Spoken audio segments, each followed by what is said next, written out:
আমার নিজের কথা আপনাদেরকে শোনাই।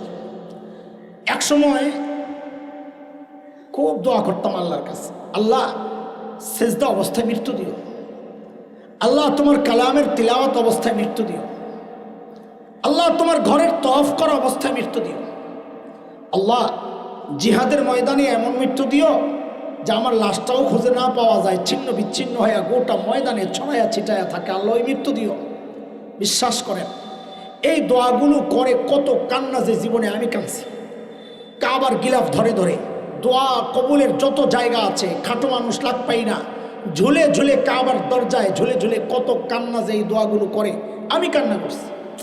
হঠাৎ একদিন মাথায় আসছে বিষয়টা, দেখেন আমি ছোট মানুষ, আমার বুঝ এটাই চূড়ান্ত কোনো বুঝ না, আমাদের বড়দের বুঝ আমার বুঝ, এটা আমার মনের কথা, এটা যদি ভুল হয় বড়রা ধরাইয়া দিবেন, আমি নিজেকে শুধরাইয়া নিব। আমি ছাত্র মানুষ, আমি নিজেকে ওস্তাদ মনে করি না, এটার মধ্যে রিস্ক আছে, আমি ছাত্র, এটা কোনো রিস্ক নাই, আমি ভুল করলে কেউ আমার ঠিক করে দিবে, আমি ঠিক করে নেব, শেষ খাওয়াজ।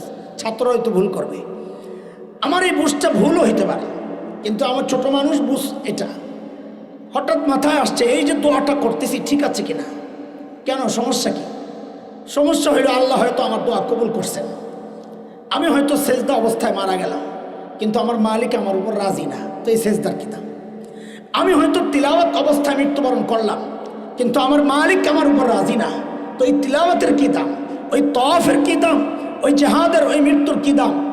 বরং আমি ঘুমাইতে ঘুমাইতে মৃত্যুবরণ করেছি কিন্তু আমার মালিক আমার উপর রাজি, তো আমি তো জান্নাতি। আমি খাইতে খাইতে মৃত্যুবরণ করেছি, আমার মালিক আমার উপর রাজি, আমি তো জান্নাতি।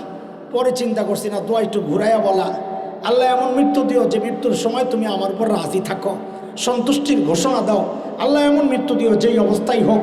তবে এটা দোয়া করি আল্লাহ গুনাহ অবস্থায় মৃত্যু দিও না, কারণ গুনাহ অবস্থায় মৃত্যু দেওয়া এটা নিশ্চিত আল্লাহ আমার উপর রাজি ছিলেন না। ঠিক আছে না কথা?